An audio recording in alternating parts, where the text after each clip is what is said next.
Nagkaroon ako ng kakaibang pakiramdam kay Papa.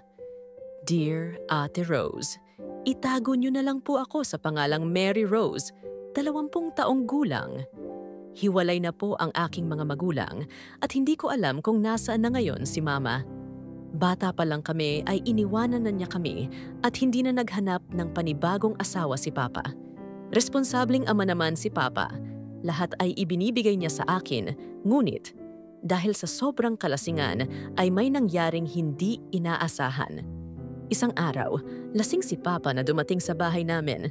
Pagbukas niya ng pinto sa kwarto ko, saktong nakita niya ako na nagpapaligaya ako ng sarili ko.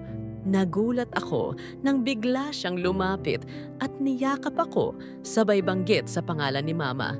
Sa sobrang kalasingan niya ay may nangyari sa amin ni Papa. Pagkatapos ng lahat, labis ang paghingi ng tawad ni Papa.